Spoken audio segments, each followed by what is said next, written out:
For I know the plans I have for you, declares the Lord. Plans to prosper you and not to harm you. Plans to give you hope and a future. You know that verse. It's everywhere. On mugs, on graduation cards, in Instagram bios, even written on bedroom walls. It might have been one of the first Bible verses you ever learned. Jeremiah 29:11 is one of the most quoted verses in the entire Bible. But here's the part most people miss. Many who quote it have never actually read what comes before or after it. And when you do, when you read the full chapter, the full letter, and understand who God was speaking to, everything changes. It stops being just a comforting quote and becomes something deeper, stronger, more challenging, and even more powerful. Stay with me, because by the end of this video, you won't see this verse the same way again. Understand this verse, you had to go far back to around 2,600 years ago. The people of God, the nation of Israel, were in crisis. The Babylonian Empire, under King Nebuchadnezzar II, swept through Jerusalem like a flood and conquered the city. The temple, the sacred center of worship, the very heart of their identity, was looted and left in ruins. And the Israelites?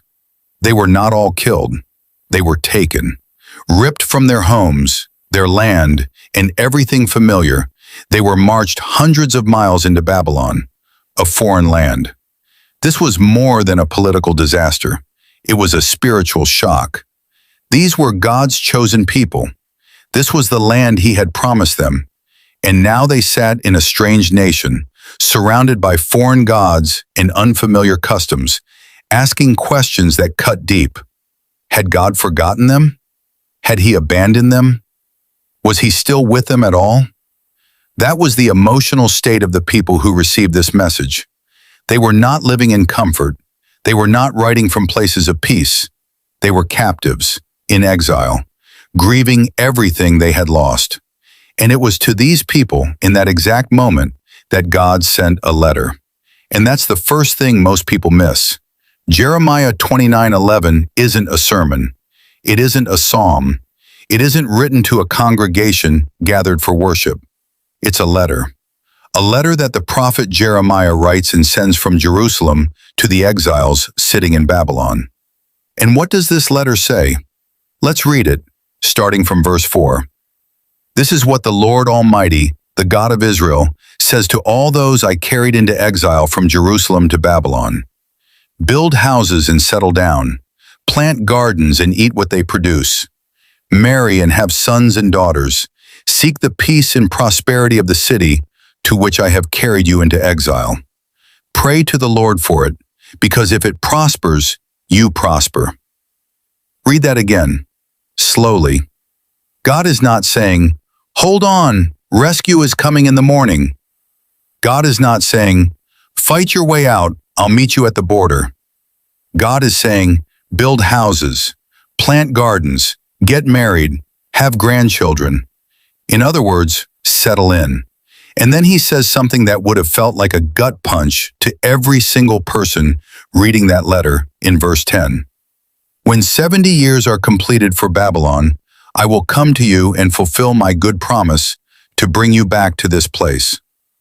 70 years. Not 7 months, not 7 years, 70. Most of the people reading that letter would never see the promise fulfilled.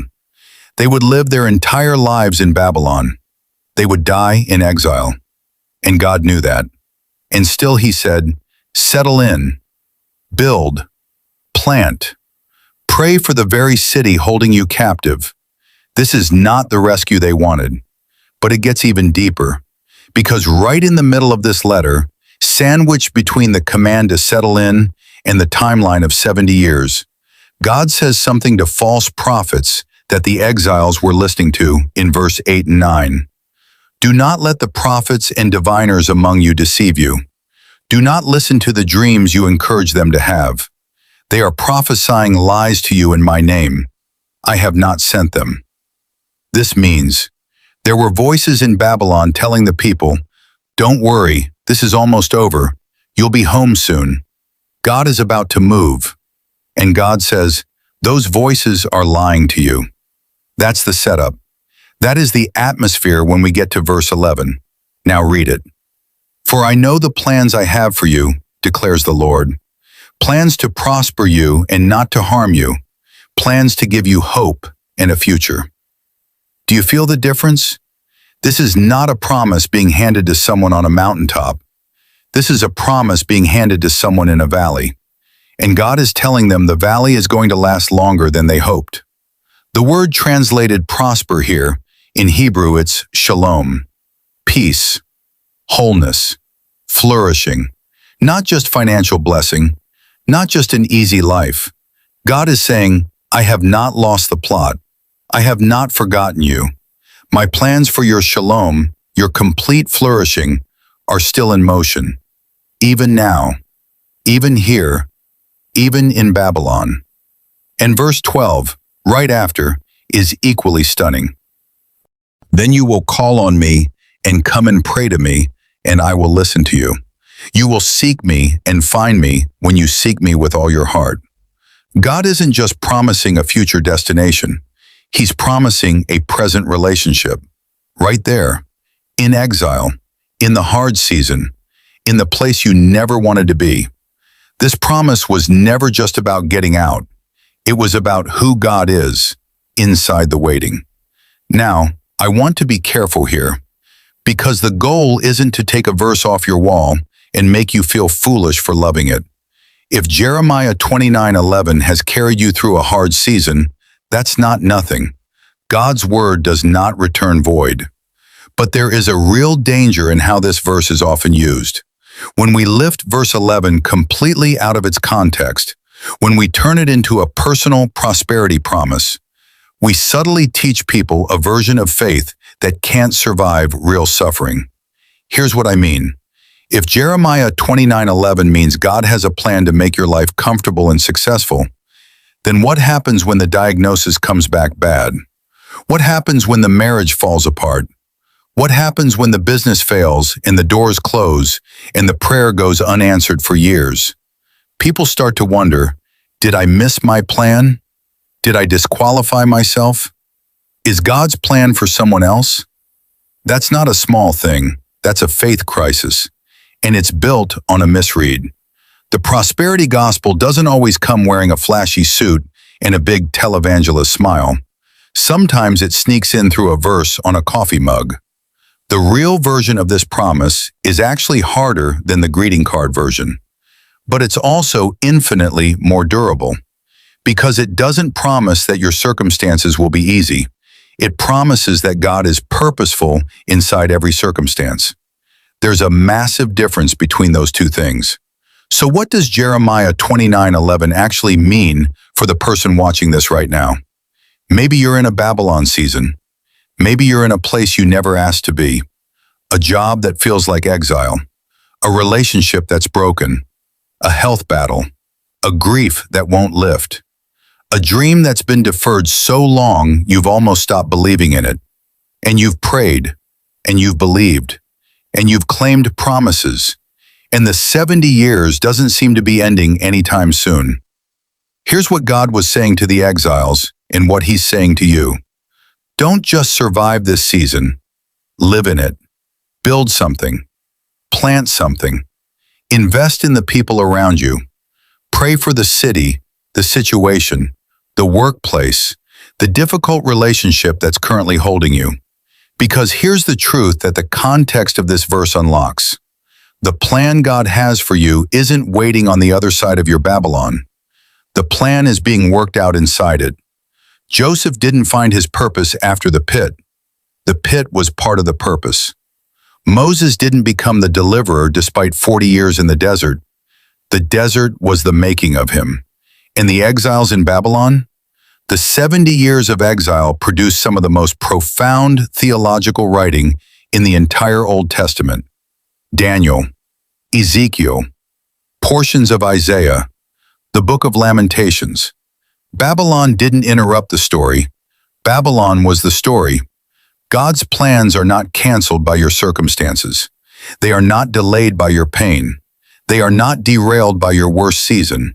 They are being worked through all of it. And when he says, I know the plans, that word know in Hebrew is yada. It means intimate knowledge, personal knowledge, the same word used for the deepest kind of relational knowing. God isn't saying, I have a spreadsheet somewhere with your life mapped out. He's saying, I know you, and I am with you, and what I am doing will not fail. That's the promise. Not comfort on demand, but a God who cannot be surprised, cannot be outmaneuvered, and will not abandon the work he started in you. So let's read it one more time. For I know the plans I have for you, declares the Lord. Plans to prosper you and not to harm you. Plans to give you hope and a future. This verse wasn't written to people riding high. It was written to people who had lost everything and were being told the wait wasn't over.